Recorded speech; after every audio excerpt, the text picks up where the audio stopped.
നമസ്കാരം. സകലമാന കേരളത്തിലേക്ക് സ്വാഗതം. ആദ്യം നോക്കാം പ്രധാന വാർത്തകൾ. കോഴിക്കോട് ചികിത്സ കിട്ടാതെ രോഗി മരിച്ചെന്ന് പരാതി. അത്തോളി സ്വദേശി രാജൻ മരിച്ചത് ബീച്ച് ആശുപത്രിയിൽ. ആരോഗ്യമന്ത്രിക്കുൾപ്പെടെ പരാതി നൽകുമെന്ന് കുടുംബം.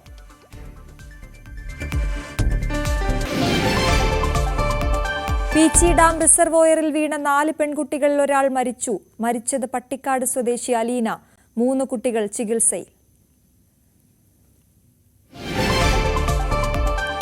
പത്തനംതിട്ട മൂക്കന്നൂരിൽ സ്കൂൾ ബസ് മറിഞ്ഞു. 12 വിദ്യാർത്ഥികൾക്കും ഡ്രൈവർക്കും പരിക്ക്. അപകടത്തിൽപ്പെട്ടത് ജ്ഞാനഗുരുകുലം സ്കൂൾ ബസ്.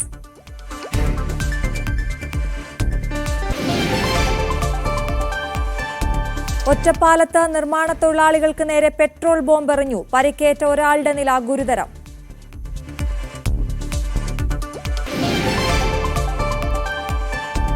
തൃശൂർ കുന്നംകുളത്ത് കാർ ഷോറൂമിൽ തീപിടുത്തം. ഉപകരണങ്ങൾ കത്തിനശിച്ചു. അഗ്നിബാധയ്ക്ക് കാരണം ഷോർട്ട് സർക്യൂട്ടെന്ന് നിഗമനം.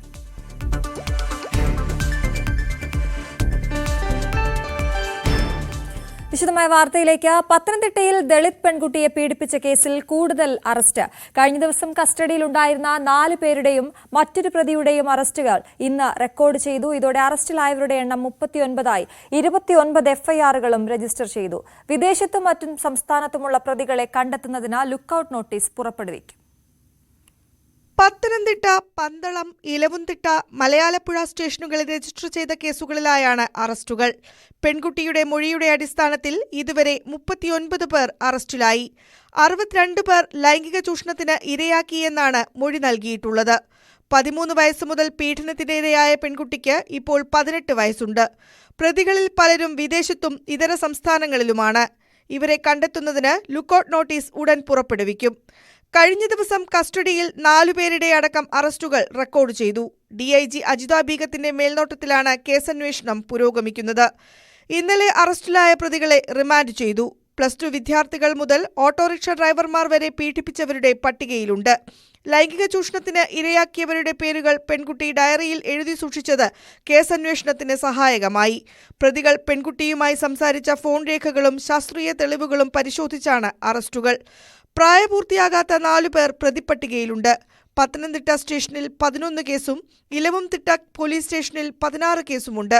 വിവിധ സ്റ്റേഷനുകളിലായി 29 എഫ്ഐആറുകളാണ് എടുത്തിട്ടുള്ളത്. ന്യൂസ് 18 പത്തനംതിട്ട. തിരുവനന്തപുരം നെയ്യാറ്റിൻകരയിലെ വിവാദ സമാധി പൊളിക്കാനുള്ള നീക്കത്തിനിടെ നാടകീയ രംഗങ്ങൾ. കല്ലറ പൊളിക്കാൻ സബ് കളക്ടർ അനുമതി നൽകിയെങ്കിലും എതിർപ്പുമായി ഗോപൻസ്വാമിയുടെ കുടുംബം രംഗത്തെത്തി. പ്രതിഷേധവുമായ ഒരു വിഭാഗം നാട്ടുകാരും സംഘടിച്ചിട്ടുണ്ട്. കല്ലറ തുറന്ന് ഗോപൻസ്വാമിയുടെ മൃതദേഹം ഉണ്ടെങ്കിൽ പോസ്റ്റ്മോർട്ടത്തിനായി കൈമാറാനാണ് തീരുമാനം.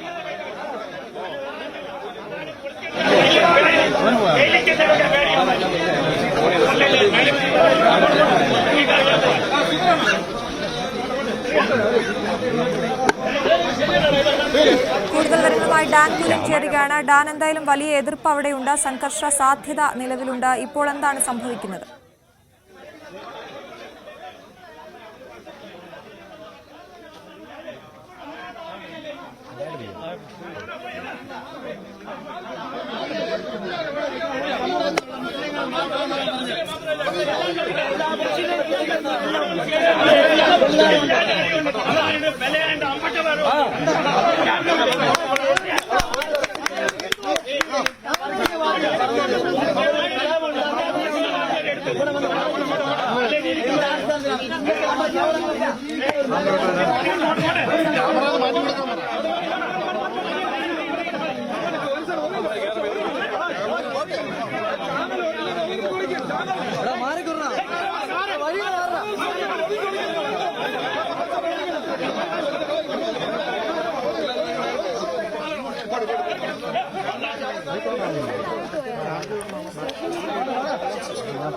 സബ് കളക്ടർ ഉൾപ്പെടെയുള്ള സംഘം രാവിലെ തന്നെ അവിടെ എത്തിയിരുന്നു കല്ലറ പൊളിക്കാനുള്ള നീക്കവുമായി. അതേസമയം കുടുംബം വലിയ രീതിയിൽ എതിർപ്പ് പ്രകടിപ്പിക്കുന്ന നാട്ടുകാരിൽ ഒരു വിഭാഗവും കുടുംബത്തിനൊപ്പമുണ്ട്. ഡാൻ കുര്യൻ അവിടെ നിന്ന് ചേരുന്നു. ഡാൻ, ഇപ്പോഴത്തെ അവസ്ഥ എന്താണ്?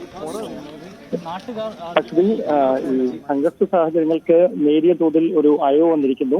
നെയ്യാറ്റിൻകര പോലീസ് സ്റ്റേഷനിൽ വെച്ച് അല്പസമയത്തിനകം ഈ പ്രതിഷേധവുമായി രംഗത്തെത്തിയ ഹൈന്ദവ സംഘടനയുടെ പ്രതിനിധികളുമായും ബന്ധുക്കളുമായും അതോടൊപ്പം ഈ സമാധി സ്ഥലം തുറന്ന് പരിശോധിക്കണമെന്ന ആവശ്യമായി മുമ്പോട്ടെത്തിയവരുമായും ചർച്ച നടത്തും. സബ് കളക്ടർ തന്നെയായിരിക്കും ഈ ചർച്ചകൾക്ക് നേതൃത്വം നൽകുക. അതിനുശേഷം മാത്രമേ ഈ സ്ഥലം തുറന്ന് സമാധി സ്ഥലം തുറന്ന് പരിശോധിക്കണമെന്നൊരു കാര്യത്തിൽ ഒരു തീരുമാനത്തിലേക്ക് എത്തുകയുള്ളൂ. നേരത്തെ ജില്ലാ ഭരണകൂടം ജില്ലാ കളക്ടർ തന്നെ നേരിട്ട് സ്ഥലം പരിശോധിച്ചതിന് ശേഷം പോലീസിന് ഈ സ്ഥലം പൊളിച്ച് പരിശോധന നടത്തുന്നതിന് വേണ്ടിയുള്ള അനുമതി നൽകിയിരുന്നു. പക്ഷേ ആ നടപടികളുമായി ബന്ധപ്പെട്ട് അവിടെ ഈ സമാധി സ്ഥലത്തിന്റെ അളവെടുത്ത് അത് പൊളിക്കുന്ന നടപടികളിലേക്ക് കടക്കാൻ RTO ഉൾപ്പെടെയുള്ള ഉദ്യോഗസ്ഥർ എത്തിയപ്പോഴാണ് വലിയ തരത്തിലുള്ള പ്രതിഷേധമുണ്ടായത്.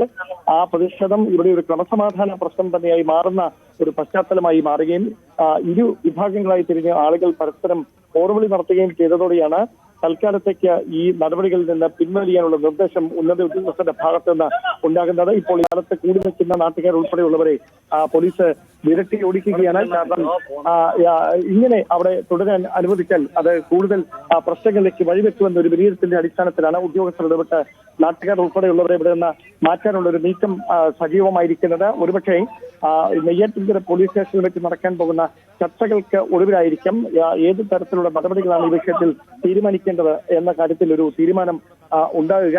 പക്ഷേ പെട്ടെന്ന് ഈ സമാധി സ്ഥലം പൊളിച്ച് പരിശോധന നടത്തുന്ന തരത്തിലേക്ക് കാര്യങ്ങൾ എത്തിയാൽ അത് ഇവിടെ ഒരു വർഗീയ പ്രശ്നങ്ങൾക്ക് വഴിവെക്കുമെന്നൊരു വിലയിരുത്തലാണ് തൽക്കാലത്തേക്കെങ്കിലും നടപടികൾ നിർത്തിവെച്ചിരിക്കുന്നത്. ഒരു വൈകാതെ തന്നെ ഇക്കാര്യത്തിൽ ഒരു തീരുമാനം ഉണ്ടാകും എന്നാണ് അറിയാൻ കഴിയുന്നത്. അല്പസമയത്തിനകം നെയ്യാറ്റിൻകര പോലീസ് സ്റ്റേഷനിൽ വെച്ച് ഈ സമാധാന ചർച്ച നടക്കും എന്നാണ് ഉദ്യോഗസ്ഥർ അറിയിച്ചിരിക്കുന്നത്. ഞാൻ ഈ വിഷയത്തിൽ കല്ലറ ഇപ്പോൾ പൊളിക്കേണ്ട, ഇന്ന് പൊളിക്കേണ്ട എന്ന തീരുമാനത്തിലേക്ക് എത്തിയിരിക്കുകയാണോ കളക്ടർ ഉൾപ്പെടെയുള്ളവർ? അങ്ങനെ ഒരു നിർദ്ദേശം പോലീസിന് നൽകിയിട്ടുണ്ടോ? അതുപോലെ തന്നെ അവിടെ പോലീസ് കാവലുണ്ടായിരിക്കുമല്ലോ അല്ലെ? തീർച്ചയായിട്ടും ഇന്നോ നാളെയോ എന്നുള്ളതല്ല, തൽക്കാലത്തേക്ക് പൊളിക്കേണ്ടതില്ല എന്നതാണ് തീരുമാനം. ആ തീരുമാനത്തിൽ ഇനിയൊരു മാറ്റം ഉണ്ടാകണമെങ്കിൽ ഈ ചർച്ചയിൽ ഒരു ധാരണ എത്തിയാൽ മാത്രമേ ആ തീരുമാനം മാറ്റുകയുള്ളൂ. അവിടെ നോട്ടീസ് നൽകിയതിനു ശേഷം മാത്രമേ പൊളിച്ച് പരിശോധന നടത്താൻ അനുവദിക്കൂ എന്നൊരു നിലപാടിലാണ് ഹൈന്ദവ സംഘടനകളുടെ ഉൾപ്പെടെയുള്ള പ്രതിനിധികൾ. ഒരുപക്ഷെ അങ്ങനെ ഒരു നോട്ടീസ് നൽകുന്ന സാഹചര്യം ഉണ്ടായാൽ പിന്നീട് അത് ഇവർക്ക് സാവകാശം ലഭിക്കുകയും അവർ കോടതിയിലെ നിയമസഹായം തേടുകയും ചെയ്യുമെന്നൊക്കെ ഒരു വിലയിരുത്തലുണ്ട്. അതുകൊണ്ടാണ് പെട്ടെന്നുള്ള നീക്കങ്ങളിലേക്ക് പോലീസ് ആദ്യഘട്ടത്തിൽ കടന്നത്. പക്ഷെ അത് പ്രദേശത്ത് പ്രാദേശികമായ ക്രമസമാധാന പ്രശ്നമായി മാറുമെന്നൊരു വിലയിരുത്തലിന്റെ അടിസ്ഥാനത്തിലാണ് തൽക്കാലത്തേക്കെങ്കിലും ആ നടപടികൾ നിർത്തിവെക്കാനുള്ള ഒരു തീരുമാനം പോലീസിന്റെ ഭാഗത്തു നിന്നും ജില്ലാ ഭരണകൂടത്തിന്റെ ഭാഗത്തു. അതാണ് തൽക്കാലത്തേക്ക് കല്ലറ പൊളിക്കേണ്ട എന്ന തീരുമാനത്തിലേക്ക് എത്തിയിരിക്കുകയാണ്. അതേസമയം വലിയ എതിർപ്പുമായി അവിടെ കുടുംബം രംഗത്തുണ്ട്. കുടുംബത്തിന്റെ വാദങ്ങൾ എതിർത്തുകൊണ്ട് മറ്റൊരു വിഭാഗം നാട്ടുകാർ അവിടെയുണ്ട്. അത് കല്ലറ പൊളിച്ച് കാര്യങ്ങൾ കൃത്യമായി പുറത്തു കൊണ്ടുവരണം എന്ന് പറയുന്നു. പോസ്റ്റ്മോർട്ടം ഉൾപ്പെടെയുള്ള നടപടികളിലേക്ക് നീങ്ങുമെന്ന് പറയുന്നു. അത്തരത്തിൽ അഭിപ്രായമുള്ളവരുണ്ട്. അവരുടെ വാക്കിനെ തുടർന്നാണ് ഇപ്പോൾ ഈ ഒരു വലിയ കാര്യം പുറത്തേക്ക് എത്തിയത്.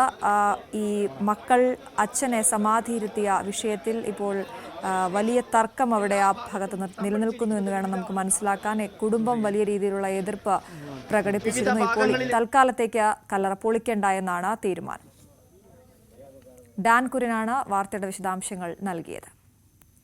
കൊല്ലം കടപ്പാക്കടയിൽ യുവാവ് കുത്തേറ്റു മരിച്ചു. കടപ്പാക്കട ഭാവനനഗർ സ്വദേശി 41-കാരൻ ഫിലിപ്പാണ് മരിച്ചത്. സംഭവത്തിൽ സുഹൃത്തും അയൽവാസിയുമായ മനോജിനെ പോലീസ് പിടികൂടി.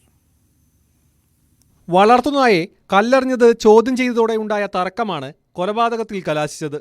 ഫിലിപ്പ് വീട്ടിലെ വളർത്തുനായുമായി പുറത്തേക്ക് പോയ സമയത്ത് റോഡരികിൽ നിന്ന് മനോജ്, ജോൺസൺ, റാഫി എന്നിവർ നായയെ കല്ലെറിഞ്ഞു. ഇത് ചോദ്യം ചെയ്തതിലുള്ള വിരോധമാണ് കൊലപാതകത്തിന് കാരണം. ഫിലിപ്പുമായി വാക്കുതർക്കത്തിലേർപ്പെട്ടതോടെ 3 പേരും ഫിലിപ്പിനെ മർദ്ദിച്ചതായാണ് വിവരം. താഴെ വീണ ഫിലിപ്പിനെ മനോജ് മൂർച്ചയുള്ള ആയുധം കൊണ്ട് നെഞ്ചിന്റെ വലതുഭാഗത്ത് കുത്തുകയും രക്തം വാർന്ന് അബോധാവസ്ഥയിലാകുകയും ചെയ്തു. ഫിലിപ്പിനെ കൊല്ലം സ്വകാര്യ ഹോസ്പിറ്റലിൽ കൊണ്ടുപോയെങ്കിലും ജീവൻ രക്ഷിക്കാനായില്ല. ഒപ്പമുണ്ടായിരുന്ന ജോൺസൺ എന്ന ആൾക്ക് കൈക്ക് പരിക്ക് പറ്റി പോലീസ് നിരീക്ഷണത്തിൽ ചികിത്സയിൽ കഴിയുകയാണ്. മനോജിനെ പോലീസ് പിടികൂടി. ഓടി രക്ഷപ്പെട്ട റാഫിക്കായി അന്വേഷണം ഊർജിതമാക്കിയതായി കൊല്ലം ഈസ്റ്റ് പോലീസ് അറിയിച്ചു. ന്യൂസ് 18 കൊല്ലം. വാളയാറിൽ ദുരൂഹ സാഹചര്യത്തിൽ മരിച്ച 2 പെൺകുട്ടികൾ കേരളത്തിന് തീരാവേദനയാണ്. അതിൽ മൂത്ത കുട്ടി വിട പറഞ്ഞിട്ട് ഇന്നേക്ക് 8 വർഷം തികയുകയാണ്. 9ഉം 13ഉം വയസ്സുള്ള ആ പെൺകുട്ടികൾ ബലാത്സംഗത്തിനിരയായതായി പിന്നീട് പോസ്റ്റ്മോർട്ടത്തിൽ വ്യക്തമായിരുന്നു. 2017 നടന്ന കേസിൽ 8 വർഷത്തിന് ശേഷവും പ്രതികളിലേക്ക് എത്താൻ അന്വേഷണ സംഘത്തിന് സാധിച്ചിട്ടില്ല. കേരള കേരളത്തിന്റെ മനസാക്ഷിയെ മുറിപ്പെടുത്തിയ സംഭവമായിരുന്നു വാളയാറിലെ 2 പെൺകുട്ടികളുടെ ദുരൂഹ മരണം.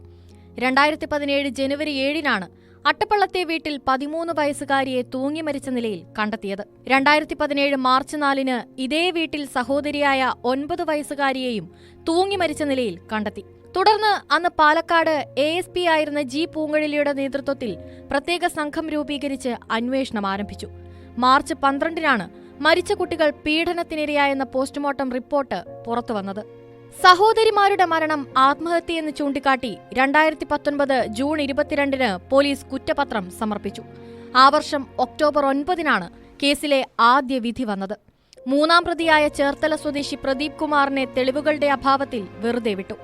2019 ഒക്ടോബർ 25-ന് പ്രതികളായ വി മധു, എം മധു, ഷിബു എന്നിവരെയും കോടതി വെറുതെ വിട്ടിരുന്നു.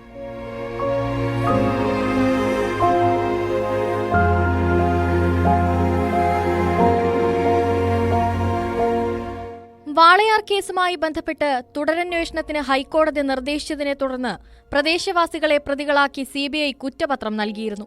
ഇത് തള്ളിയ കോടതി വീണ്ടും വിശദമായ അന്വേഷണത്തിന് ഉത്തരവിട്ടു. ഈ അന്വേഷണത്തിലാണ് മാതാപിതാക്കളെ പ്രതികളാക്കി അനുബന്ധ കുറ്റപത്രം നൽകിയത്. കുട്ടികൾ ബലാത്സംഗത്തിനിരയായ വിവരം മുൻകൂട്ടി അറിഞ്ഞിട്ടും മാതാപിതാക്കൾ പോലീസിനെ അറിയിച്ചില്ല. ഇക്കാരണത്താലാണ് മാതാപിതാക്കൾക്കെതിരെ ആത്മഹത്യാ പ്രേരണക്കുറ്റം ചുമത്തിയതെന്ന് കുറ്റപത്രത്തിൽ പറയുന്നു. ഇതിനു പുറമെ പോക്സോ വകുപ്പുകളും IPC വകുപ്പുകളും മാതാപിതാക്കൾക്കെതിരെ ചുമത്തിയിട്ടുണ്ട്. നേരത്തെ സംസ്ഥാന പോലീസ് നടത്തിയ അന്വേഷണത്തിലും ഇത്തരത്തിലുള്ള കണ്ടെത്തലുകൾ ഉണ്ടായിരുന്നു. കുട്ടികൾ ശാരീരിക ചൂഷണത്തിനിരയായിരുന്നത് മാതാപിതാക്കൾക്ക് അറിവുണ്ടായിരുന്നുവെന്നും പോലീസ് കണ്ടെത്തിയിരുന്നുവെങ്കിലും മാതാപിതാക്കളെ സാക്ഷികളാക്കുകയായിരുന്നു.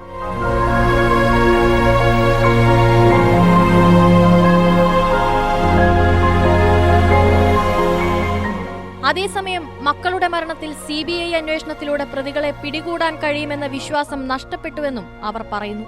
അടുത്ത വ്യക്തിയിലെത്താൻ CBIക്ക് സാധിക്കാത്തത് കൊണ്ടാണ് അവർ അവസാന ഘട്ടമായിട്ട് ഒരു നാടകീയമായിട്ട് അവസാനമായിട്ട് അച്ഛനും അമ്മനെയും പ്രതി ചേർത്തുകൊണ്ട് ഇങ്ങനെയൊരു കുറ്റപത്രം കൊണ്ടുവന്നിരിക്കുന്നത്. 2017 മുതൽ കൊലപാതകമാണെന്ന് ഞങ്ങൾ പറഞ്ഞു. അത് കൊലപാതകത്തിനുള്ള ഒരു പോസ്റ്റ്മോർട്ടം റിപ്പോർട്ടിൽ ഒരു ചെറിയ മകളുടെ ഇതുണ്ട്. അപ്പോൾ അതിലൊന്നും ഇതില്ലാണ്ട് കേസ് അട്ടിമറിച്ചുകൊണ്ടേ നിൽക്കണം. ആദ്യം സോജം വന്നു, അട്ടിമറിച്ചു. പിന്നെ അനന്തകൃഷ്ണൻ വന്നു, കേസ് അട്ടിമറിച്ചു. ഇപ്പോൾ ഉമ വന്നു, അട്ടിമറിച്ചു. എല്ലാം കൂടി സർക്കാരും ജോസന്മാരൊക്കെ ഇത് കേസ് അട്ടിമറിച്ചുകൊണ്ടേ നിൽക്കുകയാണ്. 7 വർഷമായി രാഷ്ട്രീയ നിയമവൃത്തങ്ങളിൽ ഏറെ വിവാദമുയർത്തിയ വാളയാർ കേസ് CBIയുടെ അന്വേഷണ ചരിത്രത്തിലും പുതിയ അധ്യായമാണ്. CBIയുടെ ആദ്യ പോക്സോ കേസും CBI കോടതിയിൽ വിചാരണയ്ക്കെത്തുന്ന ഇത്തരത്തിലുള്ള ആദ്യ കേസും ഇതാണ്. മൂത്ത കുട്ടി മരിച്ചിട്ട് ഇന്ന് 8 വർഷം തികയുമ്പോഴും പ്രതികളിലേക്കെത്താൻ അന്വേഷണ സംഘത്തിന് ഇതുവരെയും സാധിച്ചിട്ടില്ല. ന്യൂസ് 18 പാലക്കാട്. കോഴിക്കോട് ബീച്ച് ആശുപത്രിയിൽ മതിയായ ചികിത്സ കിട്ടാതെ രോഗി മരിച്ചതായി പരാതി. കാൽവിരലുകളുടെ പഴുപ്പ് മൂലം ആശുപത്രിയിൽ പ്രവേശിപ്പിച്ച അത്തോളി സ്വദേശി രാജൻ ഗുരുതരാവസ്ഥയിലായിട്ടും ആരും തിരിഞ്ഞു നോക്കിയില്ലെന്ന് കുടുംബം ആരോപിക്കുന്നു. സംഭവത്തിൽ ആരോഗ്യമന്ത്രി ഉൾപ്പെടെയുള്ളവർക്ക് പരാതി നൽകുമെന്നും കുടുംബം അറിയിച്ചു. 80-കാരനായ രാജന്റെ കാൽവിരലുകൾക്കിടയിൽ അണുബാധയുണ്ടായതിനെ തുടർന്ന് സർജന്റെ സേവനം ആവശ്യമായതിനാലാണ് രോഗിയെ അത്തോളി സഹകരണ ആശുപത്രിയിൽ നിന്നും കോഴിക്കോട് ബീച്ച് ആശുപത്രിയിലേക്ക് മാറ്റിയത്. ബുധനാഴ്ച രാത്രി 9:30 ബീച്ച് ആശുപത്രിയിലെ അത്യാഹിത വിഭാഗത്തിലെത്തിയ രാജനെ പിന്നീട് വാർഡിലേക്ക് മാറ്റി. റൗണ്ട്സിനെത്തിയ ഹൗസ് സർജൻ കാലിലെ കെട്ടഴിച്ച് ഫോട്ടോ എടുത്ത ശേഷം മടങ്ങിയതായി കുടുംബം പറയുന്നു. പിന്നീട് ഡോക്ടർ എത്തുമെന്ന് പറഞ്ഞെങ്കിലും ആരും എത്തിയില്ല. ഇതിനിടെ രാജൻ അവശനായതോടെ നഴ്സ് എത്തി കുത്തിവയ്പ് നൽകി. ഡോക്ടർ ഫോണിൽ നിർദ്ദേശിച്ച പ്രകാരമാണ് ഇഞ്ചക്ഷൻ നൽകിയതെന്ന് നഴ്സ് അറിയിച്ചു. പിന്നാലെ രാജൻ ഗുരുതരാവസ്ഥയിലായെങ്കിലും ഒരാൾ പോലും തിരിഞ്ഞു നോക്കിയില്ലെന്ന് ബന്ധുക്കൾ പറഞ്ഞു. നഴ്സ് പറഞ്ഞു, അത് എൻ്റെ വിധിയാണ് മോനെ, അങ്ങനെ കരുതി സമാധാനിക്കാന്നാണ്. അപ്പോൾ ആ സമയത്ത് എനിക്ക് പെട്ടെന്ന് ഒരു ഇത് വന്ന് ഞാൻ അച്ഛനങ്ങനെ തട്ടി വിളിക്കാൻ നോക്കിയ സമയത്ത് ഞാൻ കൈ വെച്ച് നോക്കുമ്പം അച്ഛന് ഹാർട്ട് ബീറ്റ് ഉണ്ട്. അപ്പോൾ ഞാൻ പറഞ്ഞു, അച്ഛൻ മരിച്ചിട്ടൊന്നുമില്ല, നിങ്ങൾ ശരിക്കും നോക്കി, അച്ഛന് ഹാർട്ട് ബീറ്റ് ഉണ്ട് എന്നാണ്. അങ്ങനെ അവർ അങ്ങോട്ടും ഇങ്ങോട്ടും നോക്കിക്കാല്ലാണ്ട് ഡോക്ടർമാരെ വിളിക്കുന്നൊന്നുമില്ല. ഞാൻ പറഞ്ഞു, നിങ്ങളൊന്ന് ഡോക്ടറെ വിളിക്കും. അങ്ങനെ 5:15 കൂടിയിട്ടാണ് 5:10 to 5:15 കൂടി ഡോക്ടർ വന്നിട്ട് ECG സാധനങ്ങളൊക്കെ എടുത്ത് ചെക്ക് ചെയ്തിട്ട് ECG റിപ്പോർട്ട് ആ പേപ്പർ വന്നിട്ട് പറഞ്ഞു പൾസില്ല, അപ്പം ഞാൻ ചോദിച്ചു എന്താ എനിക്ക് മനസ്സിലാകുന്നില്ല. അപ്പോൾ പറഞ്ഞ അച്ഛൻ മരിച്ചു എന്നാണ്. പുലർച്ചെയോടെ ഡോക്ടർ എത്തി പരിശോധിച്ചപ്പോഴേക്കും രാജൻ മരിച്ചിരുന്നു. പിന്നീട് പോസ്റ്റ്മോർട്ടം നടപടികളും ഏറെ വൈകിയെന്നാണ് കുടുംബം പറയുന്നത്. ഈ പോസ്റ്റ്മോർട്ടം എന്തിനാ നിങ്ങൾ ചെയ്യുന്നത്? ഇവിടെ തന്നെ നിങ്ങൾ ഒരു ഇതും ചെയ്യാതെ അച്ഛൻ ഇവർ മരിച്ചു, പിന്നെ നിങ്ങൾ എന്തിനാ പോസ്റ്റ്മോർട്ടം ചെയ്യുന്നു? ഞങ്ങൾക്ക് പോസ്റ്റ്മോർട്ടം വേണ്ട, ഞങ്ങൾ കൊണ്ടോട്ടെ പോയി. അവരതിനും സമ്മതിക്കില്ല. അവർ പറയുന്നത് നിങ്ങൾ പോലീസ് സ്റ്റേഷനിൽ പോയിട്ട് ഇൻറ്റിമേഷൻ റിപ്പോർട്ട് ഇത് കൊണ്ടുവരാൻ. അപ്പോൾ അവിടെ പോയപ്പോൾ പോലീസുകാർ പറഞ്ഞതെന്ന് വെച്ചാൽ ഇവർ ഇൻറ്റിമേഷൻ ഇതിന് അയച്ചാണ്, അപ്പം ഞങ്ങൾക്ക് പോസ്റ്റ്മോർട്ടം ചെയ്യലാണ്ട് വേറെ വഴിയില്ല. അതാണ് പിന്നെ 5 മണിയോട് കൂടിയാണ് ഞങ്ങൾക്ക് ബോഡി കിട്ടിയത്.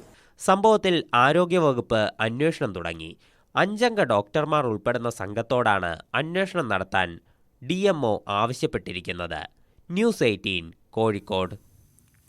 തിരുവനന്തപുരം തമ്പാനൂർ KSRTC ബസ് സ്റ്റാൻഡിന് സമീപം യുവതിയെ കൊലപ്പെടുത്തിയ ശേഷം മധ്യവയസ്കൻ ആത്മഹത്യ ചെയ്ത സംഭവത്തിൽ അന്വേഷണം തുടരുന്നു. വിളപ്പിൽശാല പോലീസും തമ്പാനൂർ പോലീസും സംയുക്തമായാണ് അന്വേഷണം നടത്തുന്നത്.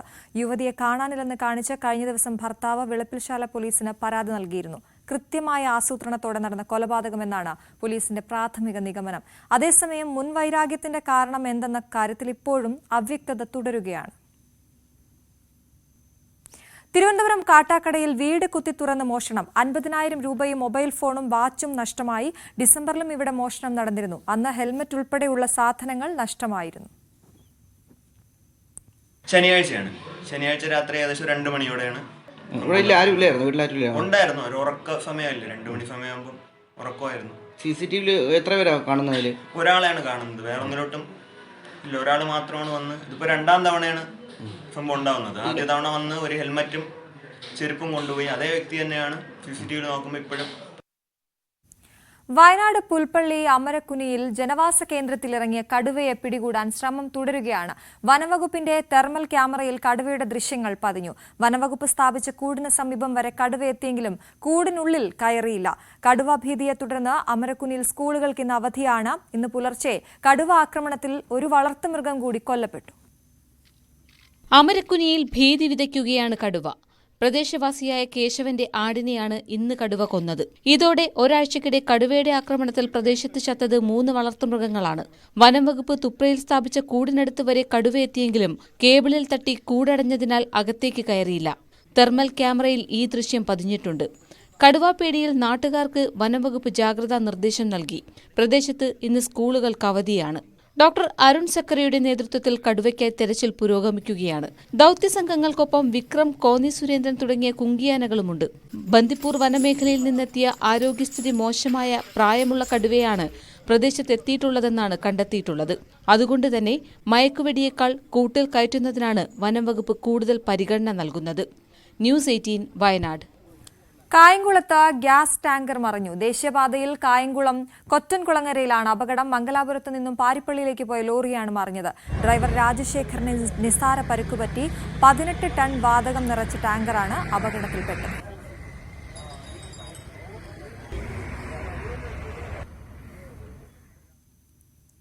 തൃശൂർ കുന്നംകുളത്ത് കാർ ഷോറൂമിൽ തീപിടുത്തം.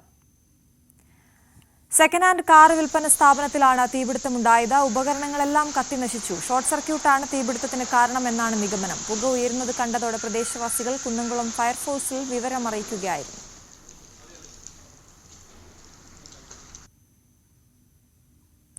പത്തനംതിട്ട മൂക്കന്നൂരിൽ സ്കൂൾ ബസ് അപകടത്തിൽപ്പെട്ടു. 12 വിദ്യാർത്ഥികൾക്ക് പരിക്കുണ്ട്. ഡ്രൈവർക്കും പരിക്കുപറ്റി. ആരുടെയും നില ഗുരുതരമല്ല. ജ്ഞാനഗുരുകുലം സ്കൂളിലെ ബസ്സാണ് മറിഞ്ഞത്. സംസ്ഥാനത്ത് 6 ജില്ലകൾക്ക് നാളെ അവധി പ്രഖ്യാപിച്ചു. തിരുവനന്തപുരം, കൊല്ലം, പത്തനംതിട്ട, ഇടുക്കി, പാലക്കാട്, വയനാട് എന്നീ ജില്ലകളിലാണ് അവധി ബാധകം. തൈപ്പൊങ്കൽ കണക്കിലെടുത്താണ് അവധി.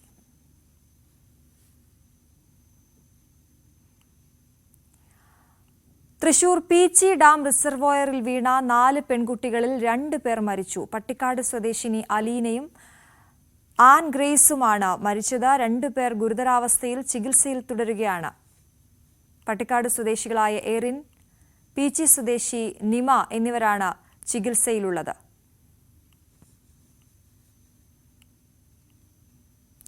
കണ്ണൂർ പഴയങ്ങാടിയിൽ ട്രെയിനിൽ നിന്ന് വീണ് യാത്രക്കാരൻ മരിച്ചു. കൊല്ലം സ്വദേശി ദീപുവാണ് മരിച്ചത്.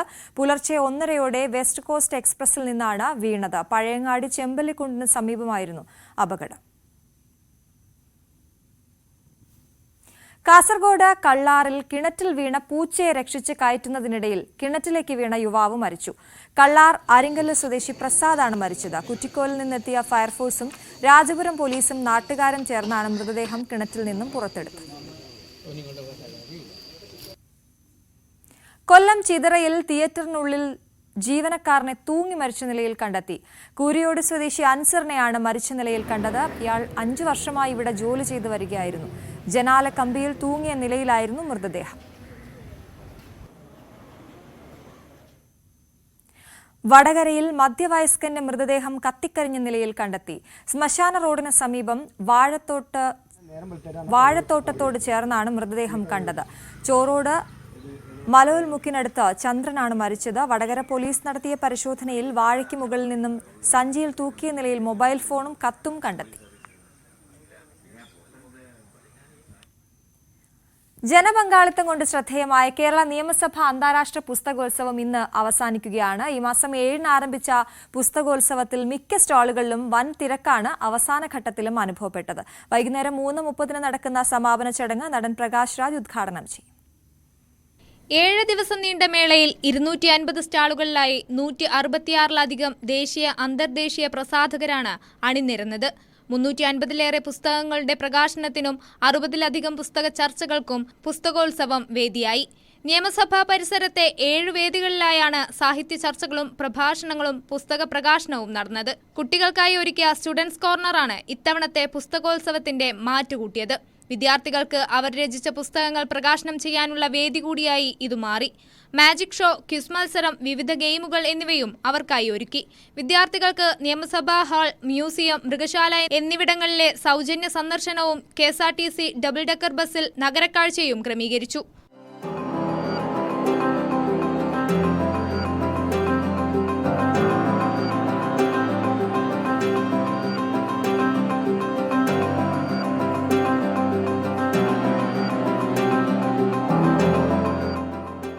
സ്റ്റാളുകളിൽ നിന്നും വാങ്ങുന്ന 100 രൂപയിൽ കുറയാത്ത പർച്ചേസിന് സമ്മാന കൂപ്പൺ, എല്ലാ ദിവസവും നറുക്കിട്ട് 20 വിജയികൾക്ക് 500 രൂപയുടെ പുസ്തക കൂപ്പൺ, 30 മുതൽ 35% വരെ പുസ്തകങ്ങൾക്ക് ഡിസ്കൗണ്ട് എന്നിവ മേളയുടെ ആകർഷണമായി. അവസാന ഘട്ടത്തിലും വൻ തിരക്കാണ് മിക്ക സ്റ്റാളുകളിലും അനുഭവപ്പെട്ടത്. MT വാസുദേവൻ നായരുടെ പുസ്തകങ്ങളെല്ലാം ആദ്യ ദിനങ്ങളിൽ തന്നെ വിറ്റുപോയി. ഏതാനും പുസ്തകങ്ങൾ മാത്രമാണ് മിക്ക സ്റ്റാളുകളിലും ബാക്കിയുള്ളത്. പ്രിയപ്പെട്ട സാഹിത്യകാരനോടുള്ള സ്നേഹം പ്രകടിപ്പിക്കാനുള്ള വേദി കൂടിയായിരുന്നു വായനാപ്രേമികൾക്ക് പുസ്തകോത്സവം. MTയുടെ ബുക്ക് ഓഫ് കോഴ്സ് ഭയങ്കര ഇഷ്ടമാണ്. പിന്നെ എല്ലാ വർഷവും നമുക്കൊരു ആക്ച്വലി ഒരു ആഘോഷം പോലെയാണ് ഈ ഒരു മറ്റെല്ലാ പലതരം ആഘോഷങ്ങളുണ്ട്. ഒരുപക്ഷെ ഈ പുസ്തകോത്സവം വന്നതോടെ അതിനൊരു വേറെ മുഖം. അതെ. എല്ലാരും നമ്മൾ വെയിറ്റ് ചെയ്ത് കാത്തിരിക്കുന്ന ഒരു സംഭവമാണ്. അതെ, തീർച്ചയായിട്ടും. ഇന്ന് വൈകുന്നേരം 3:30 നടക്കുന്ന സമാപന ചടങ്ങ് നടൻ പ്രകാശ് രാജ് ഉദ്ഘാടനം ചെയ്യും. നടൻ ഇന്ദ്രൻസിനെ ചടങ്ങിൽ ആദരിക്കും. പ്രശസ്ത ശ്രീലങ്കൻ സാഹിത്യകാരി VV പത്മസീലി മുഖ്യാതിഥിയാകും. ന്യൂസ് 18 തിരുവനന്തപുരം. ഭൂമി കയ്യേറ്റങ്ങൾ കൊണ്ട് കുപ്രസിദ്ധി നേടിയ ചൊക്രമുടിക്ക് മറ്റൊരു കഥയുണ്ട്, ചരിത്രമുണ്ട്, ജൈവ സമ്പത്തിന്റെ പ്രൗഢിയുണ്ട്. ഈ സവിശേഷതകളെല്ലാം കോർത്തിണക്കി ചൊക്രമുടി എന്ന പുസ്തകം പുറത്തിറക്കിയിരിക്കുകയാണ് സാഹിത്യകാരനായ KP സുഭാഷ് ചന്ദ്രൻ. ചൊക്രമുടി എന്ന പുസ്തകത്തിന്റെ വിശേഷങ്ങളിലേക്ക്. മൂന്നാറിലെ ഏറ്റവും മനോഹരമായ മലനിരകളാണ് ചൊക്രമുടി. അതീവ പ്രാധാന്യമുള്ള ജൈവസമ്പന്ന മേഖല. നീലക്കുറിഞ്ഞ് പൂവിടുന്ന വരയാടുകൾ വിഹരിക്കുന്ന ഭൂമിക.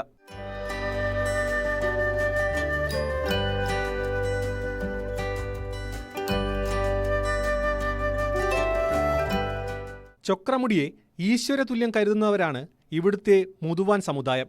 മലനിരകളെ കീറിമുറിച്ച് സ്വാഭാവിക പ്രകൃതിയെ തകിടം മറിച്ച് നടന്ന നിർമ്മാണ പ്രവർത്തനങ്ങൾ ഇവിടുത്തെ ഗോത്രജനതയുടെ ജീവിതത്തെ തന്നെയാണ് പ്രതിസന്ധിയിലാക്കിയിരിക്കുന്നത്. ചൊക്രമുടിയിലെ ജീവിതവും പ്രകൃതിയും കാലാവസ്ഥയും കോർത്തിണക്കി ഇവ സംരക്ഷിക്കേണ്ടതിന്റെ ആവശ്യകത വ്യക്തമാക്കിയാണ് സുഭാഷ് ചന്ദ്രൻ ചൊക്രമുടി എന്ന പുസ്തകം രചിക്കുന്നത്.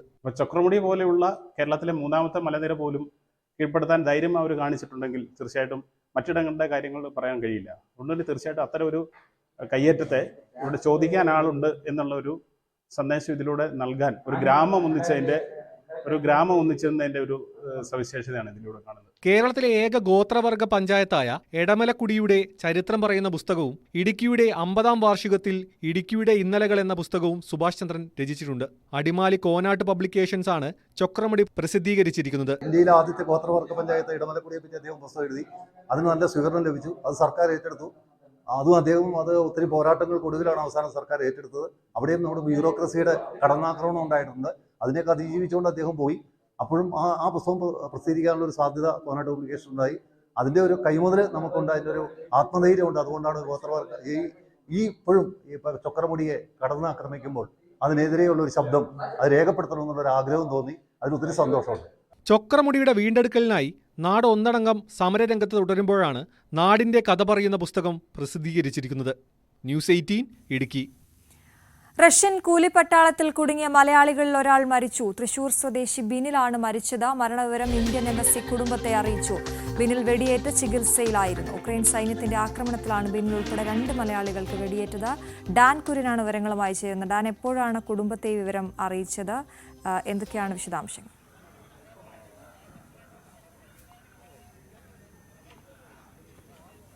അശ്വതി, കഴിഞ്ഞ ദിവസമാണ് തൃശൂർ വടക്കാഞ്ചേരി കുട്ടനല്ലൂർ സ്വദേശികളായ ബിനിൽ TB, ജെയിൻ എന്നിവർക്ക്, ഇവർ ബന്ധുക്കൾ കൂടിയാണ്, ഇവർക്ക് 2 പേർക്കും റഷ്യൻ അതിർത്തിയിൽ വെച്ച് ഉക്രൈൻ സൈന്യത്തിന്റെ ആക്രമണത്തിൽ മാരകമായി പരിക്കേറ്റത്. ആദ്യം ജെയിനിന് ഗുരുതരമായി പരിക്കേറ്റ് മോസ്കോയിലെ ആശുപത്രിയിലേക്ക് മാറ്റിയിരുന്നു. പക്ഷേ പിന്നീട് ബിനിൽ TBയെ സംബന്ധിച്ച് വിവരങ്ങളൊന്നുമില്ലായിരുന്നു. പക്ഷേ ജെയിൻ അധികൃതരെ അറിയിച്ചത് ബിനിൽ ജീവനോടെ ഇല്ല, ബിനിലിന് ജീവൻ നഷ്ടപ്പെട്ടെന്ന് തന്നെയായിരുന്നു. അത് സംബന്ധിച്ച വാട്സാപ്പ് ശബ്ദ സന്ദേശമടക്കം നമുക്ക് നേരത്തെ ലഭിച്ചതാണ്. പക്ഷേ എംബസിയുടെ ഭാഗത്തു നിന്നുള്ള ഒരു ഔദ്യോഗികമായ അറിയിപ്പ് ലഭിക്കാതിരുന്നതുകൊണ്ടാണ് നമ്മൾ അന്നത് പുറത്തുവിടാതിരുന്നത്. അല്പസമയം മുമ്പാണ് ബിനിലിന്റെ ഭാര്യയെ ഇന്ത്യൻ എംബസി അധികൃതർ വിളിച്ച് ഈ വിവരം ഔദ്യോഗികമായി സ്ഥിരീകരിച്ചിരിക്കുന്നത്. വൈകാതെ തന്നെ മൃതദേഹം നാട്ടിലേക്ക് എത്തിക്കുന്നതിന് വേണ്ടിയിട്ടുള്ള നടപടിക്രമങ്ങൾ വിദേശകാര്യ മന്ത്രാലയത്തിന്റെ സഹായത്തോടെ പൂർത്തിയാക്കും. ഇതുമായി ബന്ധപ്പെട്ട നടപടികളൊക്കെ ആരംഭിച്ചിട്ടുണ്ട്. കഴിഞ്ഞ ദിവസം ന്യൂസ് 18 തന്നെയാണ് മോസ്കോയിലെ ആശുപത്രിയിൽ ചികിത്സയിൽ തുടരുന്ന ജെയിന്റെ ദൃശ്യങ്ങളടക്കം നമ്മൾ ഇന്ന് രാവിലെ പുറത്തുവിട്ടിരുന്നു. അതിന് പിന്നാലെയാണ് എംബസിയുടെ ഭാഗത്ത് നിന്ന് ഔദ്യോഗികമായി ഈ ആക്രമണത്തിൽ മലയാളി യുവാവ് ബിനിലിന് ജീവൻ നഷ്ടപ്പെട്ടിരിക്കുന്നു എന്ന വിവരം കുടുംബാംഗങ്ങളെ തന്നെ ഔദ്യോഗികമായി അറിയിച്ചിരിക്കുന്നത്. വിദേശകാര്യ മന്ത്രാലയം അടക്കം എംബസിയുമായി ബന്ധപ്പെട്ടുകൊണ്ടായിരിക്കും മോസ്കോയിൽ നിന്ന് ഇവരുടെ ഈ ബിനിലിന്റെ മൃതദേഹം നാട്ടിലേക്ക് എത്തിക്കുന്നതിന് വേണ്ടിയിട്ടുള്ള നടപടിക്രമങ്ങൾ ഏകോപിപ്പിക്കുക. ഇവർ കൂടാതെ നിരവധി ഇന്ത്യക്കാർ ഈ റഷ്യൻ അതിർത്തിയിൽ സമാനമായ തരത്തിൽ കുടുങ്ങിക്കിടപ്പുണ്ട്, കൂലിപ്പട്ടാളത്തിൽ ഉൾപ്പെട്ട് കുടുങ്ങിക്കിടക്കുന്നുണ്ട് എന്നാണ് വിദേശകാര്യ മന്ത്രാലയത്തിന് ലഭിച്ചിരിക്കുന്ന വിവരം. അതുമായി ബന്ധപ്പെട്ടുള്ള പരിശോധനകളടക്കം ആരംഭിച്ചിട്ടുമുണ്ട്. എന്തായാലും വളരെ ദുഃഖകരമായ ഒരു വാർത്തയാണ് റഷ്യയിൽ നിന്ന്, മോസ്കോയിൽ നിന്ന് ഇപ്പോൾ ലഭ്യമാകുന്നത്.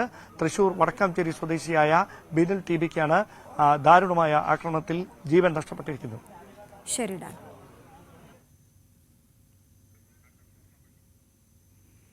ഇനി സ്വർണം വെള്ളി നിരക്കുകൾ. കവിത ഗോൾഡ് ആൻഡ് ഡയമണ്ട്സ് ഇന്നത്തെ സ്വർണം വെള്ളി നിരക്കുകൾ നിങ്ങൾക്കായി സമർപ്പിക്കുന്നത് Kavitha gold and diamonds. Choose your special. സ്വർണം 22 ക്യാരറ്റ് ഗ്രാമിന് 7300 രൂപ, പവന് 58,400 രൂപ.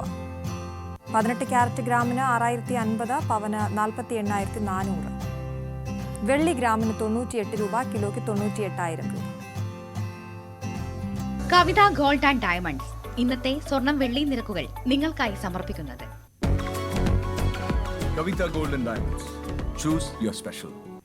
സകലമാന കേരളം പൂർണ്ണമാവുകയാണ്. ഇനി സ്പോട്ട് ലൈവിൽ ടോം കുര്യാക്കോസ് ചേരും.